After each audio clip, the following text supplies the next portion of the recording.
அனைவருக்கும் வணக்கம். நான் உங்கள் 5ஆம் தலைமுறை ஜோதிடர் ராம்குமார் ராஜேந்திரன்.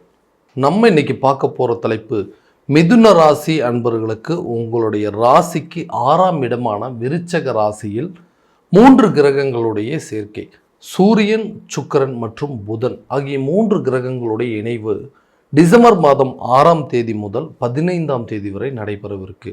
சூரிய பகவான் உங்களுடைய ராசிக்கு 3ஆம் இடத்திற்கான அதிபதி. ஒருவருக்கு நிர்வாக திறமையும் தலைமை பண்பு வகிக்கக்கூடிய யோகத்தை தரக்கூடியவர். சுக்கிரன் உங்களுடைய ராசிக்கு 12ஆம் இடத்திற்கான அதிபதி மற்றும் 5ஆம் இடத்திற்கான அதிபதி. சுக்கிரன் ஒருவருக்கு ஆடம்பரத்தையும் செல்வாக்கையும் சொகுசு வாழ்க்கையும் காதல் தாம்பத்தியம் குழந்தை பாக்கியம் அனைத்தையும் கொடுக்கக்கூடியவர் இந்த சுக்கிரன். புதன் பகவான் உங்களுடைய ராசிக்கு அதிபதி மற்றும் 4ஆம் இடத்திற்கான அதிபதி. ஒருவருக்கு புத்தி கூர்மையும் வித்தையும் கல்வியையும் கொடுக்கக்கூடியவர் இந்த புதன் பகவான். ஸோ இந்த 3 கிரகங்களுடைய சேர்க்கை மிதுன ராசி அன்பர்களுக்கு தங்களுடைய வாழ்க்கையில் எந்த விதமான அற்புதங்கள் மற்றும் மேன்மைகளை தரப்போகுது அப்படிங்கிறத இந்த காணொலியில் தெளிவாகவும் துல்லியமாகவும் பார்க்கலாங்க. நம்ம சேனலை ஃபஸ்ட் டைம் பார்க்குறவங்க இருந்தால் சப்ஸ்கிரைப் பண்ணிக்கோங்க, பெல் பட்டனை கிளிக் பண்ணி ஆல் அப்படிங்கிற ஆப்ஷன் கொடுத்துக்கோங்க. புதன் பகவானை அதிபதியாக கொண்டவர்கள் இந்த மிதுன ராசிக்காரர்கள்.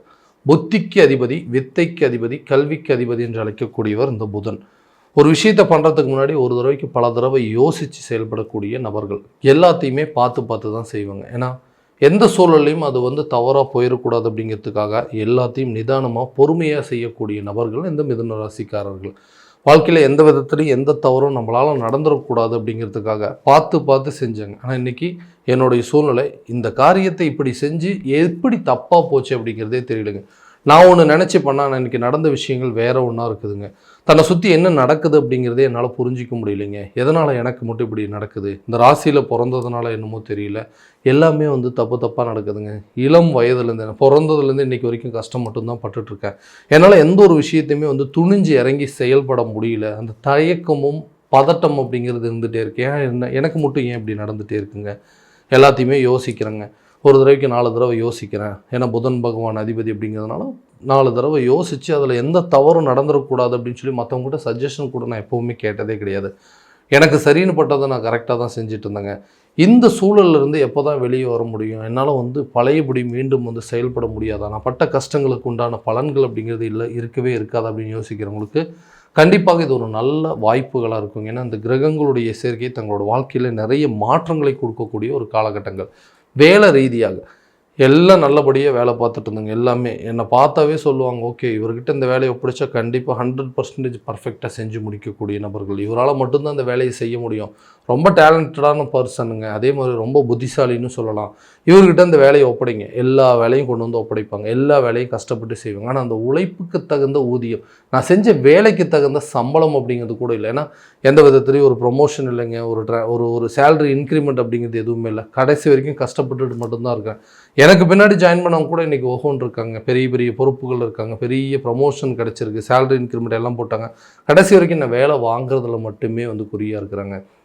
ஏன் இந்த நிலையிலேருந்து வெளியே வர முடியாது? அட்லீஸ்ட் இந்த வேலையை விட்டுட்டு வேறு ஒரு ஜாபுக்கு போனோன்னா எனக்கு இதை விட சம்பளம் அப்படிங்கிறது ஜாஸ்தியாக கிடைக்கும். அந்த சூழலை கூட என்னால் சரியான விதத்தில் பயன்படுத்திக்க முடியலன்னா இந்த வேலையை விட்டுட்டு வேறு வேலைக்கு போனோம்னா இருக்கிற வேலையை தொலைச்சிருமோ அப்படிங்கிற ஒரு பயம், அந்த பதட்டம் அப்படிங்கிறதுனால என்னால் எந்த காரியத்தையும் செய்ய முடியல. இருக்கிற வேலையை விட்டுட்டு வேறு ஒரு வேலைக்கும் போக முடியலைங்க.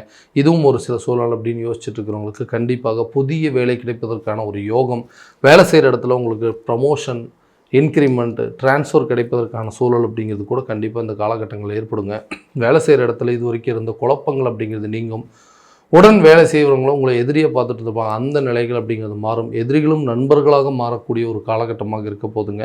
அதே நேரத்தில் ஒரு இடத்துலேருந்து இன்னொரு ஜாபுக்கு போகணும் அப்படின்னு முயற்சி பண்ணிங்கன்னா கூட இந்த நேரம் காலகட்டங்களில் கண்டிப்பாக உங்களுக்கு ஒரு சம்பள உயர்வுடன் கூடிய ஒரு நல்ல இன்க்ரிமெண்ட் அப்படிங்கிறது கிடச்சி புதுசாக ஒரு வேலைக்கு போனீங்கன்னா நீங்கள் வாங்குகிற சம்பளத்தோடு கண்டிப்பாக அதிகமாக வாங்கக்கூடிய அளவுக்கு யோகங்கள் அப்படிங்கிறது உங்களுக்கு உருவாகுங்க. ஸோ தொழில் ரீதியாக இருக்கக்கூடிய நபர்கள், தொழிலில் என்ன நடந்துச்சுன்னே தெரியலைங்க. ஒரு காலத்தில் ஓஹோன்னு பேர் கொடி கட்டி பறந்துட்டு இருந்தது, சூப்பராக பண்ணிகிட்டு இருக்காங்க, ஒரு பிஸ்னஸ் ரொம்ப டாப்பில் இருந்துகிட்ருக்குங்க, நல்லா பண்ணிட்டு இருக்கிறாரு அப்படின்னு. அப்போ தொழில் ரீதியாக இப்போ இந்த காலகட்டங்களில் பார்த்தீங்கன்னா நிறைய இடையூறுகள் வந்துட்டு இருந்தது. நல்லா போயிட்டு இந்த பிஸ்னஸ் என்ன நடந்ததுன்னே தெரியலங்க. அப்படியே ஒரு தேக்க நிலையில் இருக்குது, மந்த நிலையில் இருக்குங்க.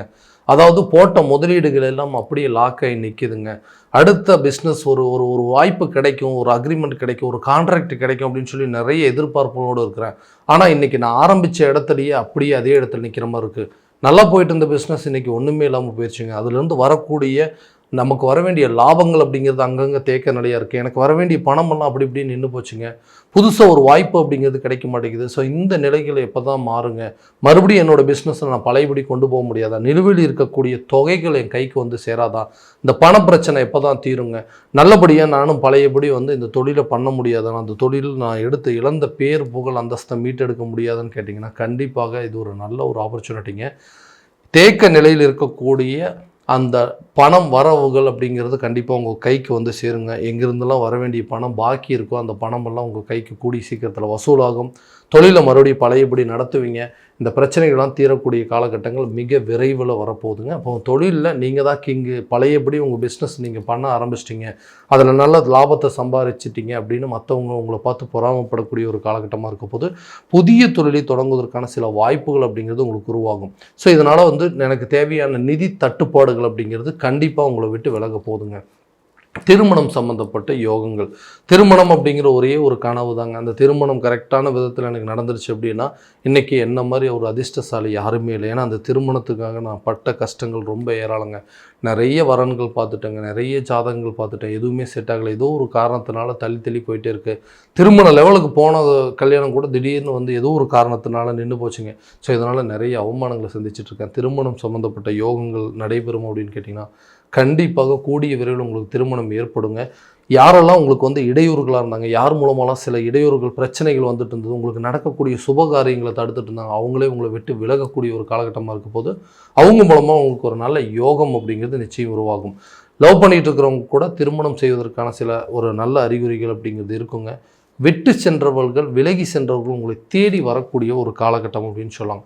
என்ன நடந்துச்சுன்னே தெரியலைங்க. எல்லாம் நல்லபடியாக தான் போயிட்டு இருந்துச்சு. கணவன் மனைவிக்குள்ளே ஒரு நல்ல அண்டர்ஸ்டாண்டிங் இருந்தது. நல்ல லவ் பண்ணிகிட்டு இருந்தோங்க. எங்களுக்குள்ளே எந்த ஒரு பிரச்சனையும் இல்லை. திடீர்னு என்ன நடந்துச்சுன்னே தெரியல, என்னை விட்டு போயிட்டாங்க. யாரோ ஒருத்தர் கேட்பார் பேச்சை கேட்டுட்டு இன்றைக்கி எங்கள் குடும்பத்துக்குள்ளே தேவையில்லாத குழப்பங்கள் ஏற்பட்டு நாங்கள் 2 பேர் பிரிந்து வாழக்கூடிய சூழல் அப்படிங்கிறது ஏற்பட்டுச்சு.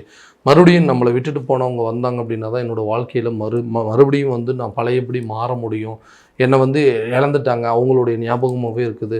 நாங்கள் மறுபடியும் சேர்ந்து வாழ மாட்டோமோ, கணவன் மனைவி ஒற்றுமையாகவே இருக்க மாட்டோமோ, பிரிந்த காதலர்கள் ஒன்று சேரவே மாட்டோமோ, என்னை விட்டுட்டு போனவங்க என்னை தேடி திரும்ப வரமாட்டாங்க அப்படின்னு யோசிக்கக்கூடிய நபர்களுக்கு கூடிய விரைவில் அந்த சுப நிகழ்வுகள் அப்படிங்கிறது நடக்குங்க. யாரெல்லாம் உங்களை எதிரியாக நினச்சாங்களோ அவங்களே வந்து அவங்களுடைய சூழ்நிலையை மாற்றிக்கிட்டு இந்த கால சூழ்நிலைகளுக்கு தகுந்தாற்போல் உங்களுடைய பிரச்சனையை பேசி தீர்த்துட்டு நீங்கள் 2 பேரும் ஒன்று சேர்ந்து வாழக்கூடிய ஒரு காலகட்டமாக இருக்கும் போது கணவன் மனைவிக்கிடையே நல்ல ஒரு அந்யோன்யம் இருக்குங்க. காதலர்கள் மத்தியில் நல்ல ஒரு ஊடல்கள் அப்படிங்கிறது இருக்கும். அதே போல் பிரிந்து சென்ற நபர்கள் ஒன்று சேரக்கூடிய ஒரு காலகட்டமாக இருக்க போகுது. ஃபஸ்ட்டு மேரேஜ் வந்து எனக்கு வந்து சரியான விதத்தில் சரியாக அமையலைங்க. ஆனால் 2வதோ ஒரு திருமணம் அப்படிங்கிறது ஒன்று எதிர்பார்த்தேன், அதுவும் நடந்துருச்சு. ஆனால் அந்த திருமணம் இன்றைக்கி வந்து நிலைக்காமல் போச்சு. ஏற்கனவே பட்ட கஷ்டங்கள் மறுபடியும் திரும்ப படுற மாதிரி ஒரு சூழல். ஸோ இந்த வாழ்க்கை அப்படிங்கிறது எனக்கு கரெக்டான விதத்தில் திரும்ப கிடைக்குமா அப்படின்னு கேட்டிங்கன்னா கண்டிப்பாக உங்களை விட்டுட்டு போனவங்களை உங்களை தேடி வரக்கூடிய ஒரு தருணமாக இருக்க போதுங்க. குழந்தை சம்மந்தப்பட்ட பாக்கியம் ஏற்படுவதற்கான சூழல் அப்படிங்கிறது கண்டிப்பாக இருக்க போகுது. ஏன்னா குழந்தை பாக்கியத்தை ஏற்படுத்தக்கூடியவர், திருமணம் சம்பந்தப்பட்ட யோகங்களை கொடுக்கக்கூடியவர் இந்த சுக்கிர பகவான். உங்களுடைய 5ஆம் இடத்திற்கான அது அப்போ புத்திர ஸ்தானாதிபதினு சொல்லக்கூடியவர் இந்த சுக்கிரன்.